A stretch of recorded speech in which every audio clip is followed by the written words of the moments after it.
I initially wanted to be a professional player, and I played professionally for a little bit, and then decided that it wasn't for me. I think that what changed everything for me was how supportive my colleagues were.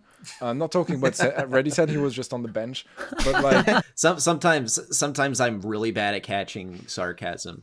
I may have abused that in the past. Do you guys personally think, you may be biased here, but do you guys think that Brawl Stars is the best mobile esports out there right now? I think it might be. I think there's definitely like still a lot of room for improvement in a lot of different areas, but I don't know. I mean, obviously, both Reddy and I are very biased for this question. But you're allowed to be. You're allowed to be. Yeah. Exactly. I mean, we've been involved for a while, but personally, even when I'm literally just watching and it's a a monthly final that have nothing to do with, I mean, kind of, I still feel like it's much more entertaining than most mobile esports I watch. I think that my problem in general with mobile esports is I feel like sometimes it's not that fun to watch. Like it kind of looks. I think that's the biggest problem with like PUBG, Free Fire, even COD Mobile to a certain extent. It doesn't look that good on stream. I think, especially like. Even when they have, because I think COD Mobile has some pretty decent like spectator tools, same for PUBG Mobile, which are great, for doing esports. But it looks super laggy. It's on a very low tick rate. It's just not that impressive to watch. I would say. I don't know. I feel like a lot of esports are kind of tough. I'd say Clash Royale is really interesting. Wild Rift, I think, has been doing a good job. It's not a game I particularly follow, but I do feel like they're living up to the standard of like, mainstream PC esports. Yeah. But I do think that Brawl Stars, man, is on a very good track. And I think they have done a very good job at innovating and also rather than following like mobile trends, focusing on what is working on like PC esports and trying to take more inspiration from that side. Like that is where like Supercell, hits their home territory. And you've got all these massive games where they realistically are like bringing a game that was never meant for a mobile phone in terms of like capability to now these phones where, you've got some phones that have like 120 hertz now with like, full on like graphics cards and like CPUs inside the phone, which is kind of, incredible to like think that we've come that far in such a short amount of time. But like, it's not going to be the same quality as a PC, PC game for a long time. And that's where like I think it's a matter of time, man. I'm sorry to interrupt you, but I really think it's a matter of time. Because if you like, I get your point 100%, but at the same time, that's something that caps the market, I think. Because if you look at PC esports like League of Legends, Counter-Strike, Valorant, and so many more, a big percentage of their viewer base is going to be on mobile. Because they're watching on their phone in bed or on the couch or whatever, Yeah. But you can't do that in such a pleasant, like the opposite in a nice way for mobile games. I feel like when you're watching I've tried watching some PUBG. Like I've always been interested in looking, how the other industries are doing for many reasons. But very often, especially when I watch on PC, it just looks kind of bad, like the graphics are bad, the overlays are very meh as well, and you sometimes have the resolution that doesn't really fix with the 16:9 like PC screen aspect ratio, and all those different aspects that I think makes it kind of hard for it to I think it needs to change eventually for the market to really start popping off in esports. I think like mobile is going to grow, and I'm talking a lot. I'll calm down afterwards, but I just wanted to react as well because you were talking earlier about the growth of like mobile gaming and stuff like that. But it's a really tough market because the users are very different. On PC, you can count a pretty big percentage of players that are going to be interested in esports, even amongst like casual players. The amount of hardcore fans are going to be much higher. Whereas on mobile, a lot less. And sure, it's a 30% growth in mobile gaming. But how many of those are going to watch esports and be like super involved and be mobile gamers, like hardcore gamers, playing hours every day? A very small amount, I would say, compared to, on PC. But that was my point. Go on. No. You're absolutely dead right when you're talking about that. And like those metrics are active players. They're not watchers of esports. And I guess like that's the massive difference you're trying to hit there. And I'll weigh in real quick. And I think that for the most part, like esports is an afterthought in this industry at the moment. And I mean, we can go back to talking about like PUBG or Free Fire. I think Free Fire maybe in general like did have an intention of having an esports scene from the beginning. But like Battle Royale in general is a very difficult thing to spectate, like from an esports perspective. So obviously like competitive is an afterthought there. And what you can observe in, for instance, like Clash Royale or Clash of Clans is that those games were beginning to die off, but they did have a competitive player base. So esports was introduced as a way of like extending the longevity of the game. And I think that like Supercell is definitely like planning, like Supercell, just as an example, is planning to have esports incorporated somewhere in the future of a bunch of their games, just to make sure that they last for a long time. For instance, like Clash of Clans has been going like over I think a decade strong. Almost a decade, yeah. I would say primarily thanks to the incentive of like high level gameplay. But then you look at like Clash Mini, for instance, and yeah, there's totally esports potential there. I would say, and I think Teddy agrees with me, that like something needs to be tweaked a little bit. For instance, like it's a best of 5.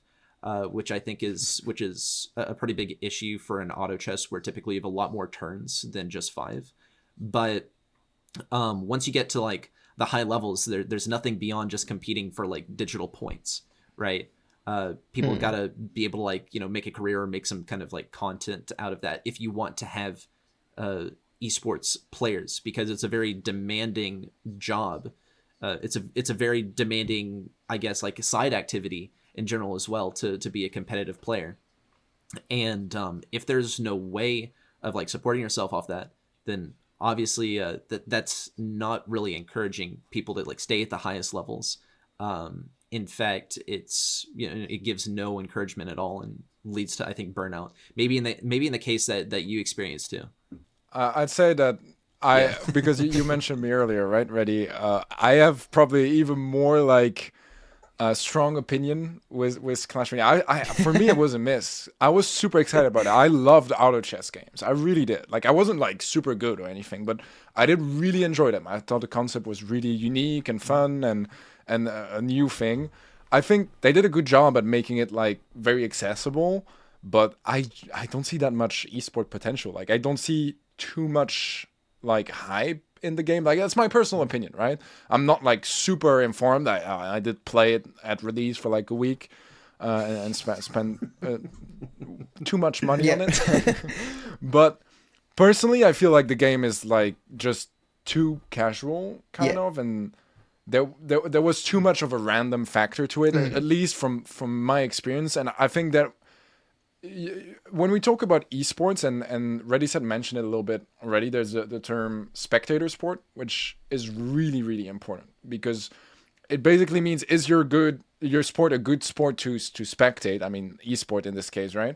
And some of them really are, some of them really aren't. As Reddy mentioned, you need to be entertained, because in the end, esports is marketing. As he said, it's not for almost no video game studio, it's going to be the forefront of their whole plan.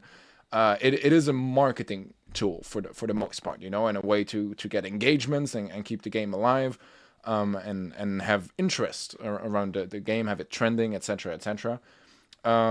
But yeah, I feel like, you know, battle royales, for example, are really hard to spectate. It's hard to really follow the entire action. You get very weird, like, up high shots. I mean, Fortnite was kind of the nightmare that had to discover that stuff, was like PUBG, you know? But it was really a long time until it was even decent to watch. And I feel like Clash Mini, it's a different problem. It's kind of like there's maybe not enough happening, because it's a very short time. Like, the rounds are very quick, and as already mentioned, like, the default is like best of 5, and it's like really short games. But even in those games, there's not really enough time, I think, for a lot of players to kind of understand what's happening. And that's why I really like first-person shooters, and why I love watching them, is because you just see when someone is getting you know, his hand popped off. Like you see it, you know, it was a nutty flick, and anyone can see that. Sure, if you're a very good player, you can notice that, yeah, they use this strategy, etc., etc.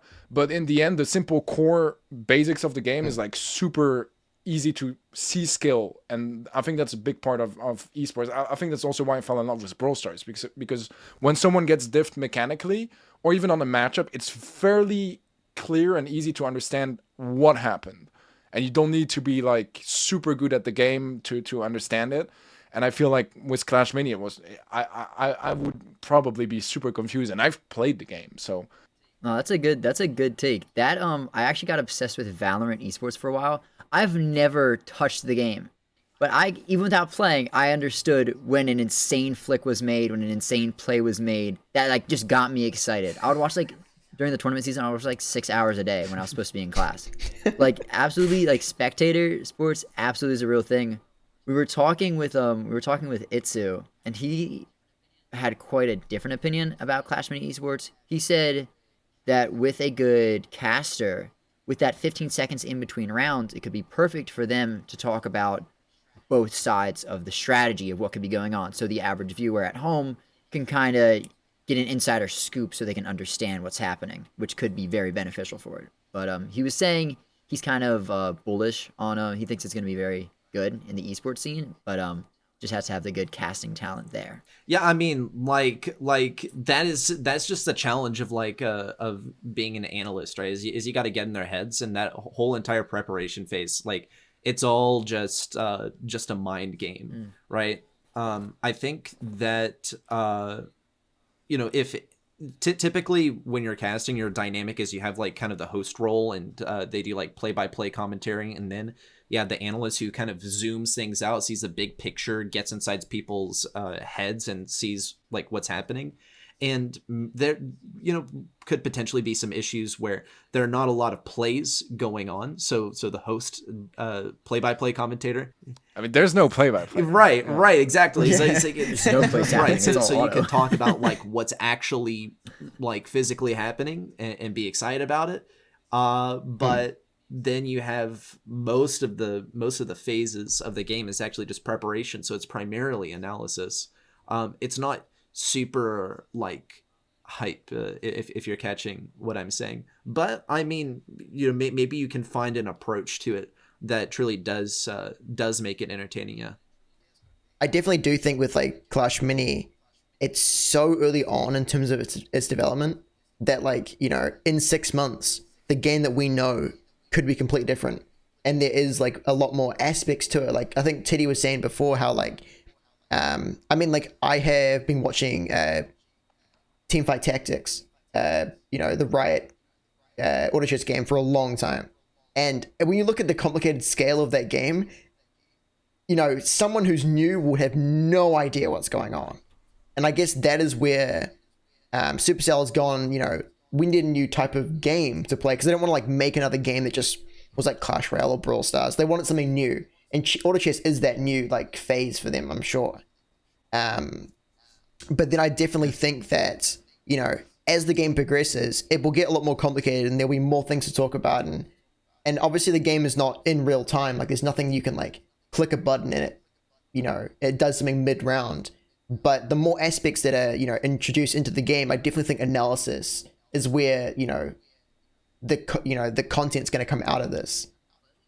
On a slightly different note, I'm honestly just asking this because I'm curious.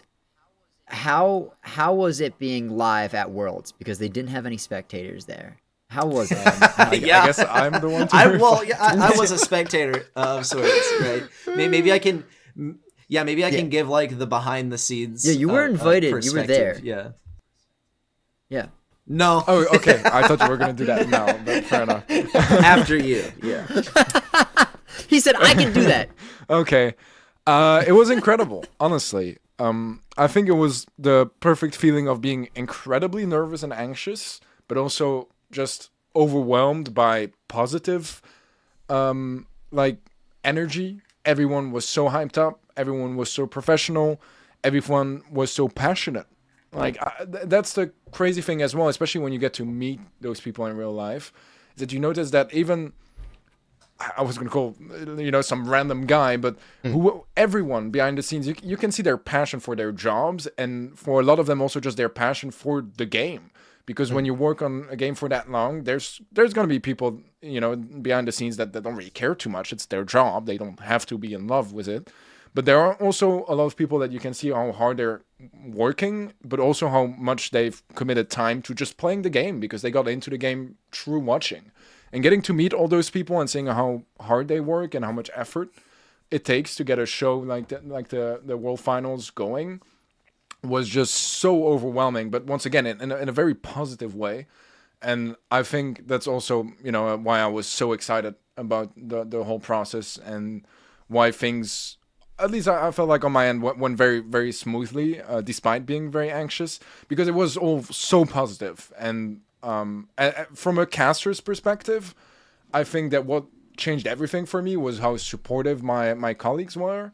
I'm not talking about ReddySet, he was just on the bench, but like Ark and Uber, and of course FDOT and Ovly, but also of course everyone behind the scenes were just so lovely to work with and to put me in a comfortable setting, as familiar as possible, and just let us work at our full potential. And I think that was an amazing experience, besides all the rest, like getting to meet all the players and all those friends you've made for so long. Yeah, definitely my favorite week of the year too. Awesome. What a crazy experience. No, it's like getting back home, I still could not believe that the entire thing happened. I remember being there and thinking to myself, this is gonna feel like a dream, in hindsight, right? You meet all these people, no one has to introduce themselves because you already know who everyone is, and then it comes time to spectate everything, and they had the whole brawl house set up, right? And there were plenty of shots of of what it looked like inside the brawl house, and everyone lounging around and having a good time and talking with each other. People who normally would not be talking to each other just because they're not in the same circles are making friends just because they have this in common. And like Teddy said, you can tell people are really, really passionate about this, and you can also tell that they are going to be getting a lot more involved, or they're going to stay just as involved in the upcoming season, thanks to the experience that they had at Worlds, knowing that there is something actually tangible, something actually concrete to all of this, where you spend hours and hours and hours in front of your phone or in front of your computer screen, competing for something that is not physical, right? And then you get to physically be there, and then suddenly everything that you wanted is realized, right? And I think that if we get the opportunity to have some kind of in-person World Finals where actual spectators are allowed to come in, then it would be a massive success. I believe the main thing that would be holding us back are restrictions with the ongoing pandemic, but if that is lifted, if things improve to an acceptable degree, then I think that the future LAN events are going to be an absolute smash hit. I don't think that we are seeing Brawl Esports at even half of its potential, because we saw what happened in 2019 with the World Finals hosted in South Korea, right? You saw the turnout, you see what it all looked like, and even in the midst of a pandemic, we were able to get so many people together. I say we, right, as if I had any involvement, but not just me taking all the credit. In particular, yeah, he's the league. I'm so awesome. I did this. but even in the midst of all this, Brawl Esports, right, was able to make this happen, and there's obviously such an interest in it. I would say also with the participation, with all the people making the predictions, getting the skin and stuff, it's unbelievable. I think 58 million people tuned in to watch the World Finals, which is ridiculous. So yeah. So just imagine what can be achieved holding an in-person event with actual spectators that are allowed to buy tickets and come. I have something I want to add just about the World Finals discussion. It doesn't have too much to do with what ReddySet was saying at the end. I mean, in the beginning, kind of. I just felt it was really important because it really was important to me. But I think a specific point that is really underestimated and can be very confusing, I think, for a lot of players, but even staff and talent, is with, you know, the jobs we do, whether it's casters or players or anyone in esports, you do end up spending a lot of time at home in front of your PC and not getting to meet people face to face. But I think that causes a problem sometimes, especially during the pandemic. But it can be really hard to define yourself and get the recognition that everyone deserves for what they do. Because you know, if you go to your local town bakery, you know who the guy is that works there, and you're there like, okay, he's the baker. Is that the word in English? you guys get my point. You know, it's like a massive English barrier here. But yes, I was just making sure. Sure. But like, there's a lot of jobs where you get a lot of recognition. Like, people in society will be there like, okay, he is the dude that works there, or he does that for a living. It's a big part of your identity. And I think that in esports and being online, it can be very hard sometimes to not have that recognition as much. Sure, you're gonna see like Twitter and social media and Twitch chat and stuff, but still not the same as having a person like actually there and recognizing you for who you are. And for me, that was a big change going to Worlds or any LAN event I attended this year. I had that feeling where I could tell that people knew who I was, what I was doing, and respected me for that. And it was the same towards them. I mean, when I knew them, of course, but like, you know, I would know exactly who that player is, who he plays for, and respect him and his career so much. And I think that's such a big deal to get that recognition face to face. And I think that was the hardest part for me getting back home after Worlds, was being back to, you know, most people not really knowing me for who I am, or not really understanding what I do. Whereas at Worlds, everyone knew who each other were and what they were doing. And that was just such a wholesome feeling of validation and just, yeah, being recognized for what you do. And I think it truly applies to players as well, because sometimes, especially, you know, in the pandemic era, it can be so hard to see the end of the tunnel and be uncertain about what you're doing and if this is what you want to do. But for me, like, going to a LAN event is really the confirmation. I think it was for a lot of players as well, where they're like, dude, I want to do this. Like, this is so fun. And so many of the players and teams, even if they lost or were very disappointed by their performance, they were still having the time of their life at Worlds. And I think that says a lot about the quality and the importance of events like that. That's I can see how, like, from an outsider's perspective, people be like, oh, you just watch people play video games all day? That's awesome. Your job is so easy. I think it's like romanticized in a way, you know? It's like we all assume being an actor or an artist is like the coolest job ever. Like, you're good at singing and you can make a living out of it, you know what I mean? Like, it sounds like the dream, but there's so much more work behind it, so much stress and anxiety and effort that goes into it, and such huge teams as well that you know, are behind like a single person sometimes. And it applies to esports for sure. But I think that's a big factor of that. I mean, I think we've all gotten messages like that, ReddySet probably as well, you know, of like some dude that just doesn't understand why we oh my gosh, make a living for what we do, you know, and stuff like that. Gosh, I've been fooled by that before.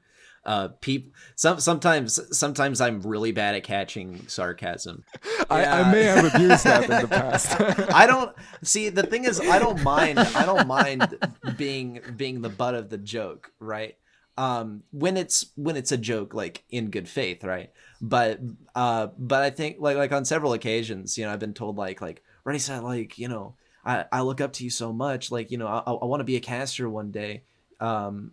And I was like, wait, really? Like, you're looking up to me? Like, what?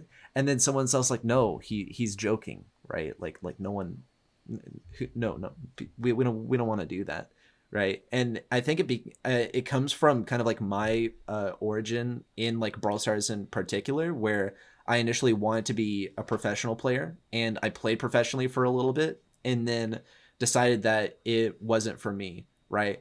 And I kind of got this experience where basically I decided that I was kind of like, I see more career longevity, right, in being a commentator than in being a professional player. And if you look at sportscasters, you'll notice the exact same thing, like Shaquille O'Neal, or talking about like the University of Texas in particular, Vince Armstrong, who led us to a national championship victory and is now one of the commentators on the Longhorn Network, right? That is career longevity from playing a sport professionally. And I kind of saw like being a content creator or being a caster as a way of like cementing yourself within the scene without having to play professionally and spend so much time in it, right? And I think at some point that got like misinterpreted as like, well, he thinks he's better than us, right? Because he, you know, is a caster, right? Because he doesn't have to play professionally. And at sometimes maybe I took the joke a little bit too far. It's like, well, I don't have to win a game in order to get my paycheck, right? Which definitely is not what someone wants to hear when they've just lost. I don't know if are you in a school, Teddy? I dropped out about 6 months ago. I was Gotcha. at university studying business. I was in my 4th year, so I dropped out really late, but I did drop out. Gotcha. I was just wondering, is it a struggle, or how do you kind of manage doing both school and casting already? I mean, it's definitely really, really hard. I will say, I think, Teddy and I did, I think it was Game Stars season 1 that we did. And that was literally like during one of my classes. So while Teddy was speaking, I was filling out like an in-class quiz, just like bubbling in the multiple choice. I mean, it's online class, so it was possible. Insane. Yeah. Did you pass? Oh yeah, I got an A in the class. I mean, it was just chemistry. Casual flex. Just chemistry. Well, oh my gosh. For me, it's just I really like chemistry. I like understanding how the world works. Yeah, but it's definitely one of those things where like you have a lot of time commitments. And I will also say this as someone who was lucky enough to like not have to get a job throughout the majority of college, that this was like my first like job that I had in college, and it forced me to learn a lot of like time management skills, right? Now, I will say though, I think most jobs have a more clear-cut schedule and don't schedule you like overnight the way casting would. And sometimes I would finish an assignment and then hop straight on to a broadcast and then like have another one immediately after. And suddenly like it's 5 a.m. and I still have class the next day that I got to go to. I think that and I would say it's not a whole lot different than, you know, having a normal job while you're in college, right? Though it does force you to learn skills like time management and like keeping literally everything on a calendar, and also making sure that you have other people in your life to hold you accountable for following through on what you say you're going to do. You know, what does an average day look like for you guys? Like, when do you wake up? What do you do during the day? Obviously, you just said that, you know, casting could happen overnight and you've just got to like get ready and for the next day and just jump into it. But can you give us some insight onto your lives, I guess? I mean, for me, it really depends, because there is a seasonality to esports, right? If you look at Brawl Stars, from December until now, it was very light load. Like, for example, in January, I think I had 0 hours of work, which is like not a lot of hours. So it did mean my schedule was a lot more free, and it does give space to work on other projects. Like, I mean, I did sort of cancel them, but like stuff like the Brawl Awards. I have a tournament coming up. You know, some content. Also, just VOD reviewing. You know, watching your VODs, what you did good, what you did bad. Watching esports in general. That's kind of the cool part of this job, is that you need to do things that are fun. Sometimes it's still, you know, when you need to do it too much, it's a problem. But watching esports, you know, like, you know, I watch a lot of Valorant, for example. Sure, I find it a lot of fun to watch, but I also, like, I don't watch it for the plays. I watch it because I listen to the casters. I look at what they do, the sort of interactions they have. I look for, especially as a non-native English speaker, I look for fun sentences to use and to enrich my vocabulary and stuff like that, you know? So that's definitely a big part. Also, just playing, playing the game. I mean, this is also more specific to my type of commentating. ReddySet talked about it earlier, but you have like the play-by-play and then the colorcaster, or like the analyst. I typically fit a bit more in the analyst role, which does mean that I need to have, the experience to back up my statements. And especially if I ever want to get into another game than Brawl Stars, I need to be good at the game, which does take time. And sure, I don't aspire to be a pro player, but I do need to have like a certain level of understanding of the game, especially for I'm going to take the Valorant experience again, example, sorry, but it's a very, very complex game when you think about it, especially if you want to actually like properly analyze like a strategy or some plays. It's very hard. Like there's just a lot that you just doesn't come to the eye very easily, especially for the more complicated strats.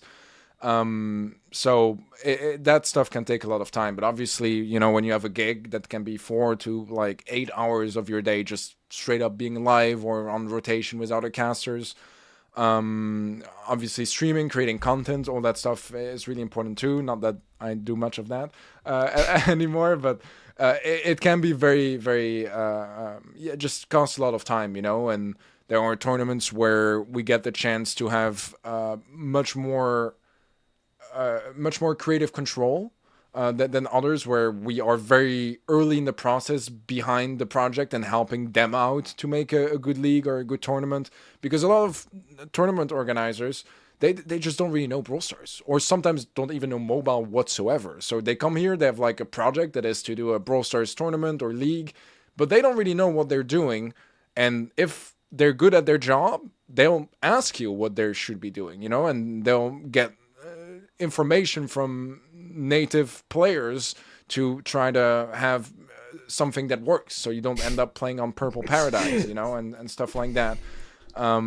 So there is a lot of like projects like that, and as ReddySet said, there's really not much of regularity, and it's really hard to have a proper schedule, and that's one of the dangers as well, because it sucks, but it's kind of neat to wake up at 8 in the morning and go to your job or go to school and then come home.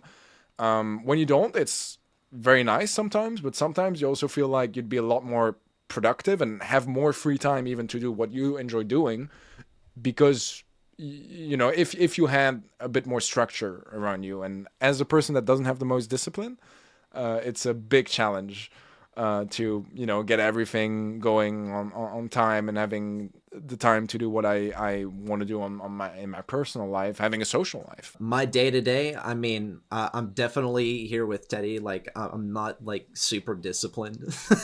Like, I wish I could like really, really strictly adhere to like, what I need to get done when I need to do it and like be super organized, but I'm not. And I feel like most successful people are, but like I'm 21 and I still need a few more years under my belt to like really get the experience and like actually be totally autonomous, like a very responsible adult, right? But I mean, like, I don't typically have like a super regular daily schedule. I mean, I get up, I clean my room, I go to class, I come back, and sometimes I'll take a nap, and I'll make sure I get something to eat. Nice. Not because I'm hungry, but because I don't want to get the craving at like midnight and then go scavenge for food when everything's closed.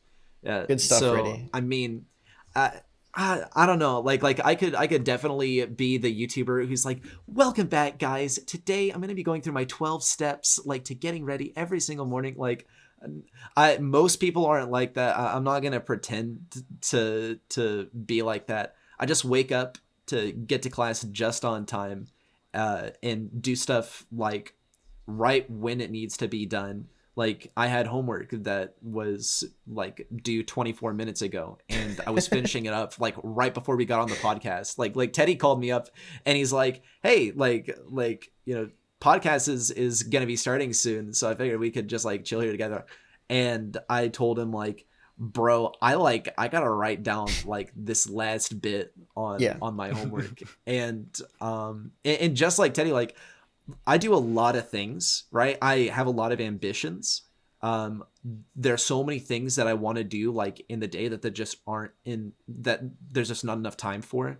And those things are all at odds with each other too, because there's absolutely no overlap between any of the things that I do, right? Maybe the only overlap is that primarily communication is on Discord, which really sucks for your school assignments when you're getting pings for like Nat with a Heart server, and then you're still trying to do like your cryptography homework, which is the situation right before the podcast. But I mean, it's pretty hectic just because because I'm a pretty ambitious guy and I have a lot of stuff that I want to do. There's just not enough time to do it all. As much as it is, this has been a great podcast, and we're kind of running out of time here, but I want to quickly ask you guys one more thing. Inspirations for you guys. Do you have anyone that you want to, I guess, thank or just in some way credit for the success or, that kind of thing, if that makes sense? There is probably a whole list, and I might even forget some people, but I think first of all our colleagues, and I guess here I'm talking in ReddySet's name as well, specifically Arc and Uber and FDOT, I think were amazing to work with throughout the entire year, and just sharing wisdom, with noobs, because that's what ReddySet and I were noobs when we started this year. That's how I still feel most of the time, even today, but having people that do a similar job that are your colleagues and are so welcoming and so fun to work with, and that aren't shy to make sure you are in the best conditions. It's so important, especially when you have a camera facing at you. Like, if you panic, it's not really bad. It's not the end of the world, but it's still like kind of awkward, and you really want to avoid that sort of stuff. And it is a problem that I sometimes have. I get like overwhelmed and I just like get an anxiety attack or something. And having that comfortable setting around me just made a world of difference. Obviously, I would say still in both our names, but like Kim, everyone at Supercell as well, but Kim, head of esports for Brawl Stars, as well as Anthony. I feel like those two guys, whether it was scouting us or just holding our hands throughout the entire year and working day and night to make the best show possible and the best conditions for everyone, like all that stuff, especially during a pandemic, right? It's so much unknown as well that they have to face and adapt to. That's crazy. And on a really personal level, I think Purple has been my goat. If you guys don't know him, he does production and literally everything behind the scenes on my side projects. And we started Brawl Scrims together back in the days, which got me here eventually. So I think that's most people, obviously, family, friends, everyone that supports you and loyal fans and all that stuff is super, super important. And I'm super thankful. But on a more personal level, like Purple has been my rock.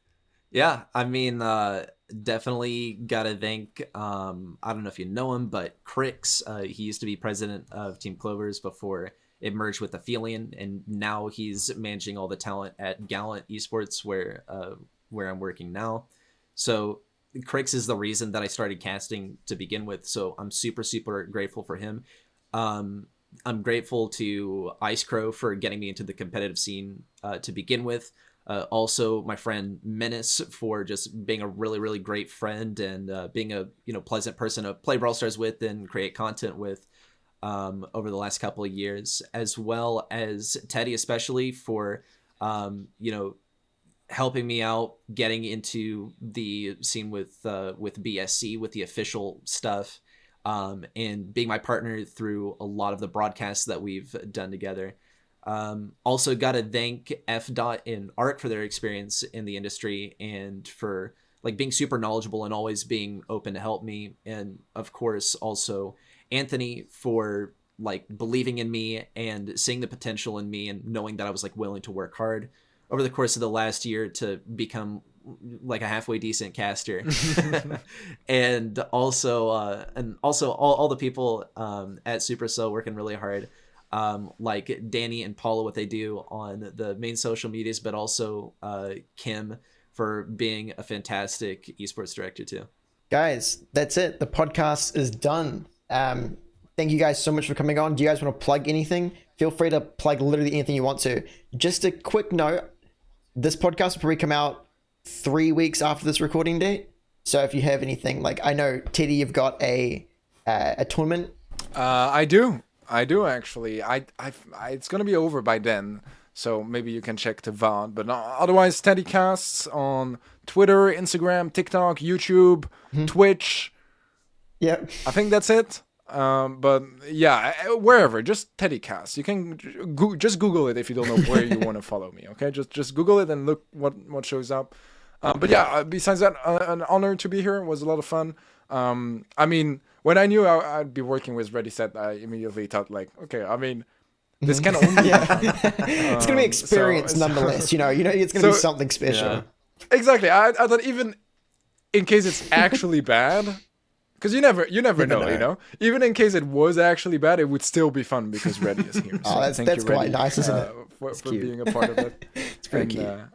And thank you for having me. Thank you for joining. It was a lot of fun. This is true. I totally didn't expect Teddy to come on, right? And I was like super happy when Teddy's like, hey, like I'm gonna do it. And I think who was it that said, like, hey, Reddy, I think we're gonna have a friend. Yeah, that was me. I was just like, there's gonna be someone else here, which is great. You know, having both of you guys on is obviously, I mean, awesome. Like, you know, both of you individually have your own stories, which is great. But having two different perspectives from, you know, literally the exact same industry, I think made this conversation a whole lot, you know, more interesting than it could have been. Yeah. So yeah, Reddy, plug your socials.